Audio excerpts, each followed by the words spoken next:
బ్రతికించి మళ్ళీ వెక్కిరిస్తున్నావు. నిన్ను వెక్కిరించాలని బతికించలేదే. నా చెల్లెల మీద నాకున్న ప్రేమ, సాటి మనిషివన్న జాలి బతికించింది.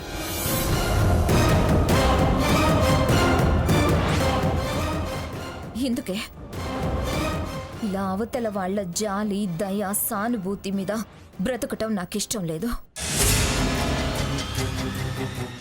నా కోరిక తీరనప్పుడు ఆశలు చంపుకొని బ్రతకటం నా వల్ల కాదు. సీత ఎప్పుడు ఎవరికి ఎదురొచ్చే మనిషి కాదమ్మా. అందులోనూ నీకు పోటీ అస్సలు రాదు.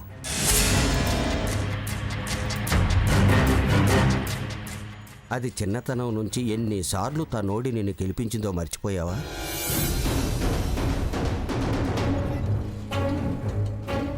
అవతలి వాళ్ళ ఆనందం చూసి సంతోషపడే తత్వమే తనది.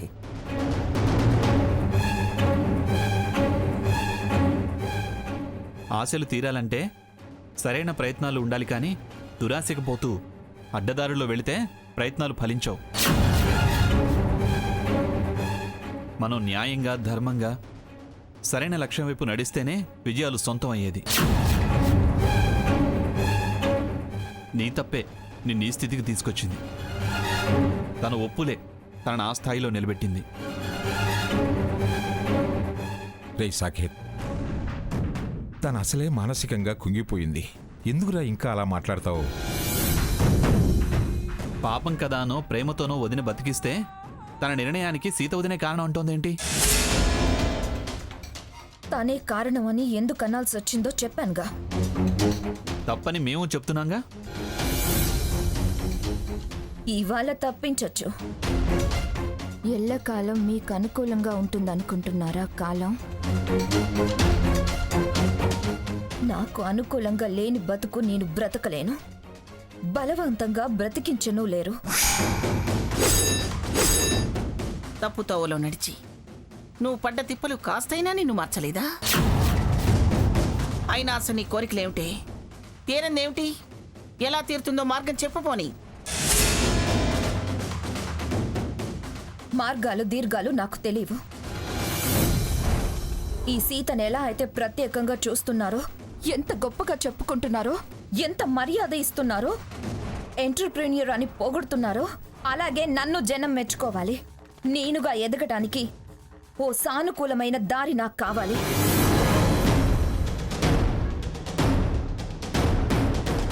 అది తను శ్రమపడి సాధించుకుంది అని తెలిసిందే కదా స్వర్ణ. సీత తన సొంత తెలివితేటలతో ఎదిగింది.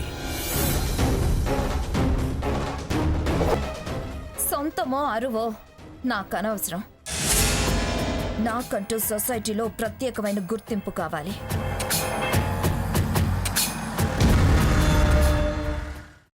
అమ్మా, అలాంటి వాళ్ళది నిజమైన ప్రేమ కాదు, అది వ్యామోహం.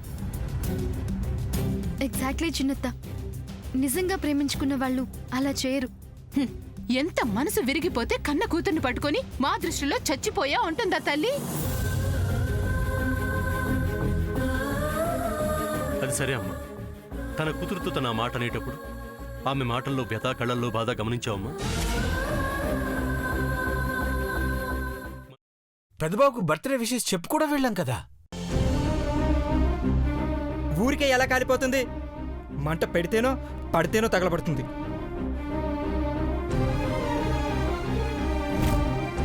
కరెక్ట్ చిన్నబాబు, నీకొచ్చినట్టే నాకు డౌట్ వచ్చింది.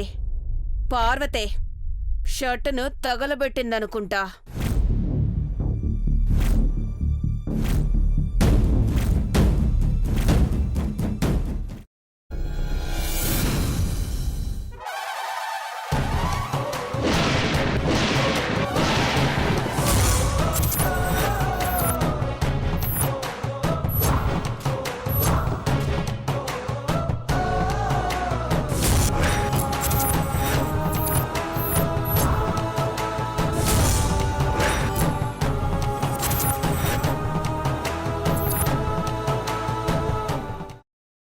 తర్వాత పొట్టు తీసేసి చాప్ చేసి పక్కన పెట్టుకోవాలి. ఒక ప్యాన్లో కొద్దిగా నూనె వేడి చేసి అందులో ఆవాలు, మినప్పప్పు, శనగపప్పు, కరివేపాకు, సన్నగా తరిగి పెట్టుకున్న ఉల్లిపాయలు వేసుకుని 1 నిమిషం పాటు వేయించుకోవాలి. ఆ తర్వాత కాల్చి కట్ చేసి పెట్టుకున్న వంకాయని కూడా అందులో వేసుకుని బాగా మిక్స్ చేసి బౌల్లోకి ట్రాన్స్ఫర్ చేసుకుని అందులో తగినంత చిక్కటి పెరుగు లేదా పల్చటి పెరుగు వేసుకుని మిక్స్ చేసి అన్నంతో కానివ్వండి, చపాతీతో కానివ్వండి సర్వ్ చేసినా చాలా బాగుంటుంది.